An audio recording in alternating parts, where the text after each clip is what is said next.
Hola amigos, esto es Fogones Gallegos y hoy vamos a hacer flores de carnaval. Los ingredientes que vamos a necesitar son 2 huevos, 500 ml de leche, ralladura de un limón, 300 gramos de harina, una pizca de sal y azúcar glass y canela para espolvorear. Para hacer las flores vamos a necesitar un molde de hierro como este, donde en un extremo tiene el molde que dará forma a la flor. Este tipo de molde se puede encontrar en tiendas especializadas de repostería, también en la sección de menaje de ferreterías o bien por internet. Os dejo el link en la descripción.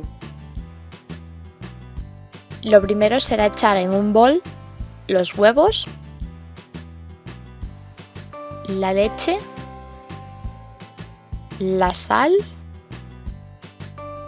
y la ralladura de limón.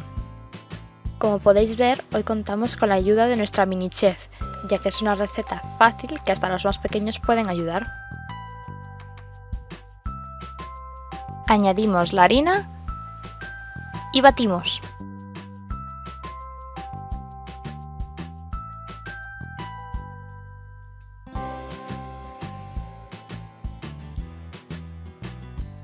Cuando veamos que no tenemos restos de harina ni grumos, ya estaría lista. Nos va a quedar una masa más espesa que la de las filloas.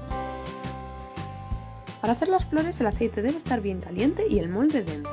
Sacudiremos en exceso de aceite y rápidamente lo sumergiremos en la masa sin llegar a cubrir el molde y lo mantendremos unos 3 segundos. Escurrimos bien la masa sobrante y al aceite, procurando no tocar el fondo. Sacudiremos el molde para que se despegue la flor. Si no sale por sí sola, podemos ayudarnos con un tenedor y volveremos a meter el molde dentro del aceite para repetir la acción.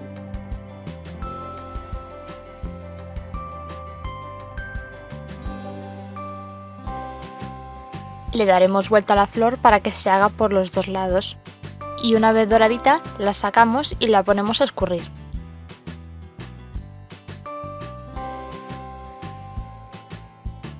Repetimos el proceso hasta acabar la masa.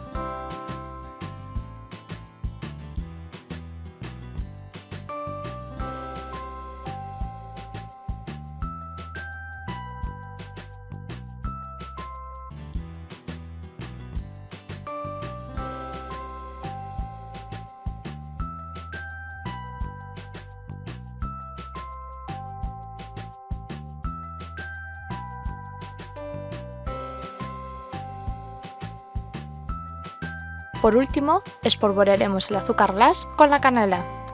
Y ya estarían listas nuestras flores. Si te ha gustado esta receta, síguenos en redes sociales, suscríbete a nuestro canal y dale deditos para arriba.